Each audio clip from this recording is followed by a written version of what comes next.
आजको important topic रहेको छ 16th पिरियडिक प्लान। यो हामी सबैलाई थाहा छ। यो क्वेसनको हिसाबले पनि फर्स्ट पेपरदेखि लिएर आएर सेकेन्ड थर्ड पेपरमा पनि एकदम इम्पोर्टेन्ट कुरा छ हरेक टर्मको इक्जाममा। अब हामीले के बुझ्नु पर्यो भन्दाखेरि 16 पिरियडिक प्लान भनेर है। अब यो प्लान कहिलेदेखि कहिलेसम्म भन्दा 2081 82 देखि 2085 86 र हामीलाई के थाहा छ भन्दाखेरि दिस इज द फिफ्थ है 5 इयर प्लान हो। 5 वर्षीय पञ्चवर्षीय योजना हो र यसमा अर्को बुझ्नुपर्ने कुरा के हो भन्दाखेरि यसलाई नर्मल्ली 2081 जेष्ठ 1 गते मन्त्री परिषदबाट स्वीकृत गरिएको थियो। अनि यसलाई हामीलाई बुझ्नुपर्छ जहिले पनि पिरियडिक प्लानको एउटा मेन भिजन हुन्छ र यसको भिजन के छ भन्यो भने गुड गभर्नेन्स है सुशासन भन्छ, गुड गभर्नेन्स, सोसियल जस्टिस सामाजिक न्याय र अर्को भनेको के रहेछ समृद्धि भन्छ, प्रोस्पेरिटी भनेर बुझ्नु पर्यो है। ल यसरी यो के रहेछ भिजन के हो भनेर सोधिहाल्यो भने अथवा हामीले लेख्नको लागि भिजन भनेर क्वेसन आयो भने यो कुरा हामीले इन्क्लुड गर्नुपर्छ।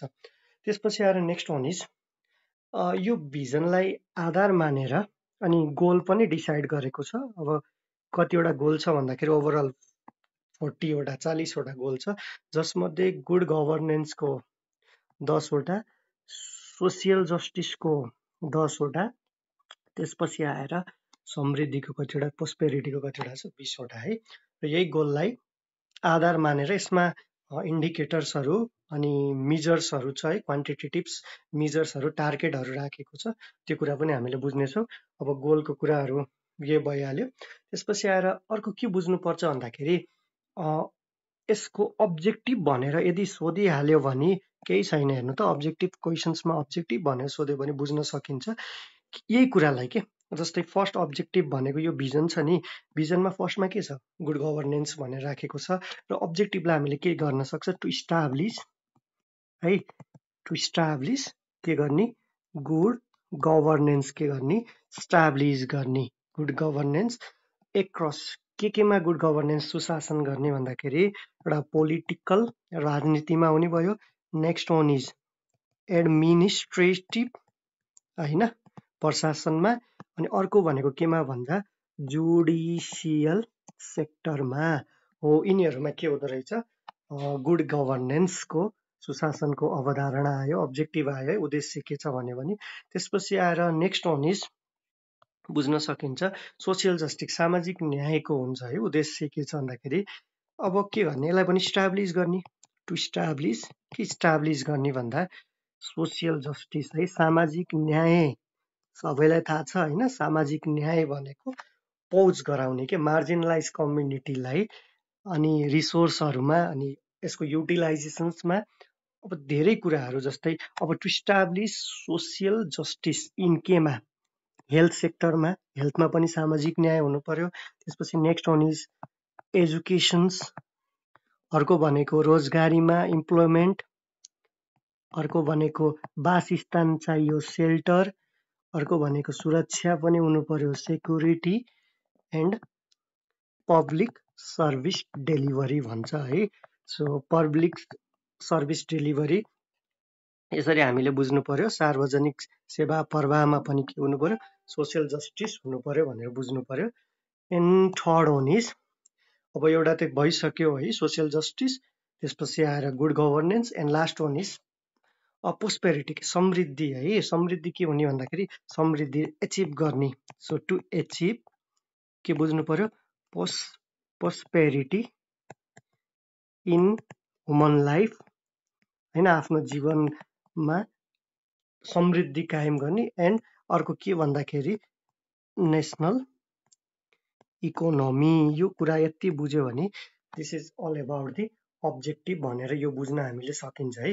केही छैन अहिलेसम्म, जस्ट हामीले भिजन बुझ्नु पर्यो। भिजन भनेको के छ भन्दाखेरि good governance, social justice and prosperity गरेर यो 3वटा भिजन राखेको छ र यो भिजनलाई आधार मानेर टोटल कतिवटा छ 40 वटा गोल राखेको छ, जसमध्ये गुड गभर्नेन्सबाट 10 वटा, सोसियल जस्टिसबाट 10 वटा र प्रोस्पेरिटीबाट के रहेछ 20 वटा लक्ष्यहरू निर्धारण गरेको छ।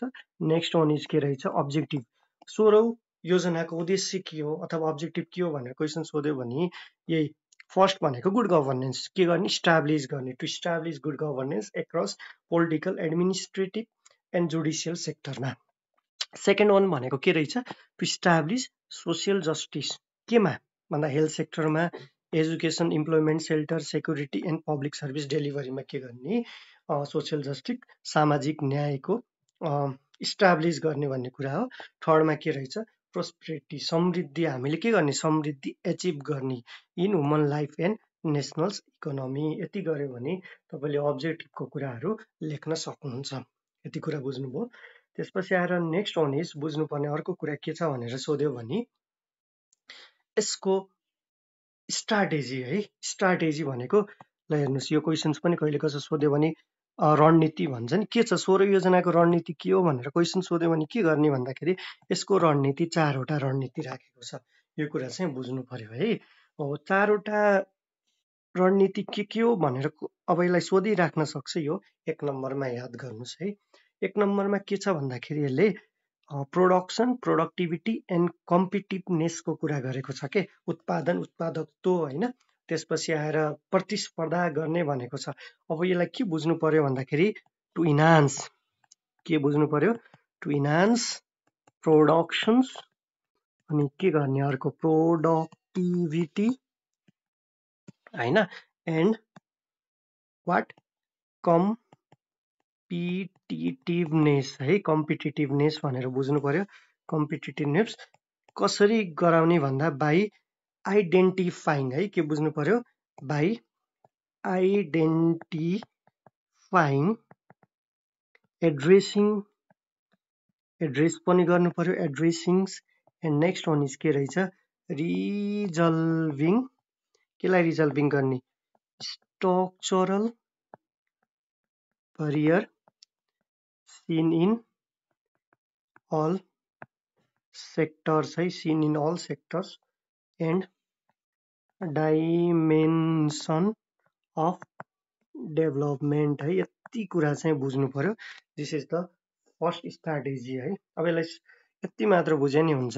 इन्हान्स गर्ने प्रोडक्सन प्रोडक्टिभिटी एन्ड कम्पिटिटिभनेसलाई इन्हान्स गर्नु पर्यो। कसरी इन्हान्स गर्ने भन्दाखेरि identifying addressing resolving structural barriers seen in all the sectors of dimensional of development. अझ जति विकासमा यो संरचनागत बाधाहरू छन् नि होइन त्यसलाई पत्ता लगाउने त्यसलाई रिजल्भ समाधान गर्न सक्ने है।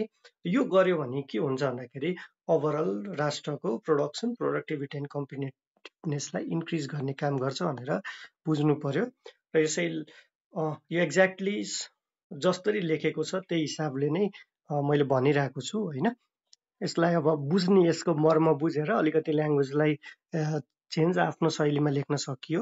त्यसपछि आएर सेकेन्ड वान इज फर्स्ट भइहाल्यो। सेकेन्डमा चाहिँ मोस्ट इम्पोर्टेन्ट भनेको implement sustainable development plan.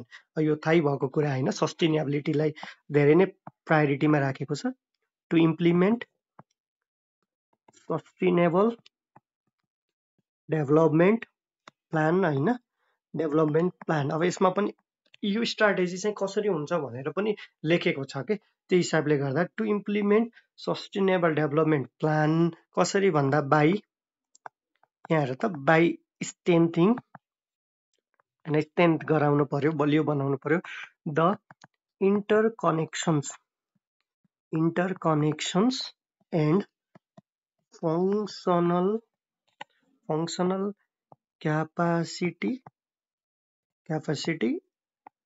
among the 3 levels of federal होइन फेडरलमा हुने भयो सङ्घीयमा त्यसपछि आएर प्रादेशिकमा provincial and local level and त्यसपछि एन्ड अब त्यो 3वटा सेक्टर्सहरू जस्तै गभर्मेन्ट है 3वटा सेक्टरमा एउटा गभर्मेन्ट सेक्टर पर्यो।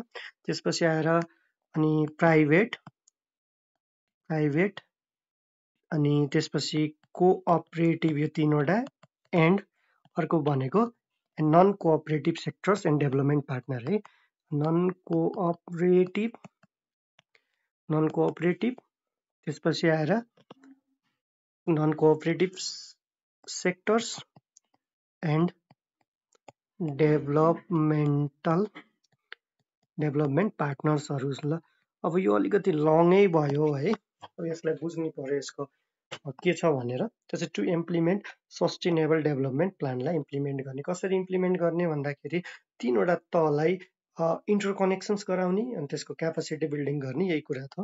By strengthening the interconnections and functional capacity among the 3 level of federal, provincial, local government and त्यसपछि आएर यो तीनवटा लेभल भइहाल्यो। अनि त्यसपछि आएर विभिन्न सेक्टरहरूलाई चाहिँ गभर्मेन्ट, प्राइभेट अनि cooperative, non cooperative sectors and other developmental पार्टनरहरू सबैको के गर्नु पर्यो, इन्टरकनेक्सन्स र फङ्सनल क्यापासिटी बलियो बनाएर अनि के एचिभ गर्ने भन्दा के इम्प्लिमेन्ट गर्ने भन्दा सस्टेनेबल डेभलपमेन्ट प्लानलाई इम्प्लिमेन्टेसन्स गर्ने, यो भनेको सेकेन्ड स्ट्राटेजी भयो। एन्ड थर्ड स्ट्राटेजी भनेको अब जेन्डर मेनस्ट्रिमिङतिर छ के है, यसलाई सजिलै बुझ्नु पर्यो भने जेन्डर मेनस्ट्रिमिङ हो।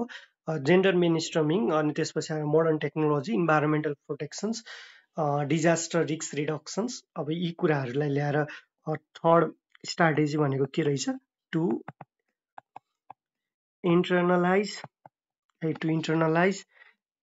अनि जेन्डर मेनस्ट्रिमिङ,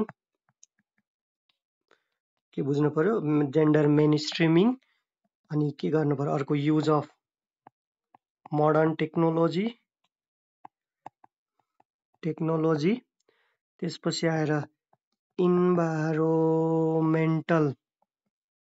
त्यसपछि आएर के भयो, इन्भाइरोमेन्टल प्रोटेक्सन्सको कुरा आछ, इन्भाइरोमेन्ट प्रोटेक्सन्स, त्यसपछि आएर इन्भाइरोमेन्ट प्रोटेक्सन्स अनि यसैमा जोडेको छ होइन, इन्भाइरोमेन्टल प्रोटेक्सन्स, डिजास्टर्स है, के बुझ्नु पर्यो,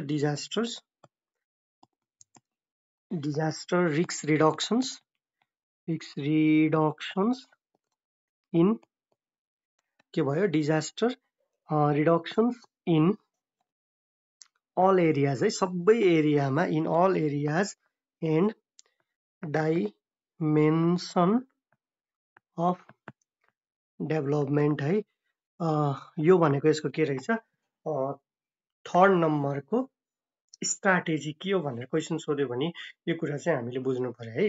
के गर्ने, इन्टर्नलाइज गर्ने, केलाई भन्दा जेन्डर मेनस्ट्रिमिङलाई फोकस गरेको छ, modern टेक्नोलोजीलाई, environmental protections, disaster risk रिडक्सन्स है, सबै क्षेत्रहरूमा अथवा विकासका सबै आयामहरूमा होइन।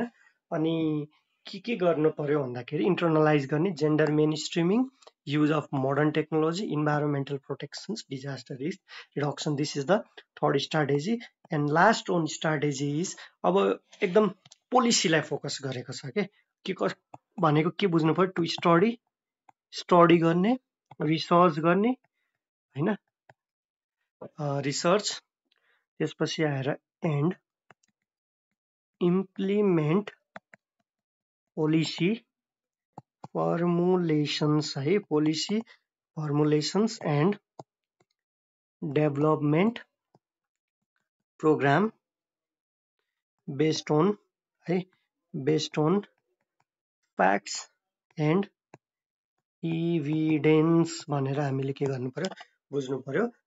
This is the fourth strategy है, चारवटा स्ट्राटेजी छ।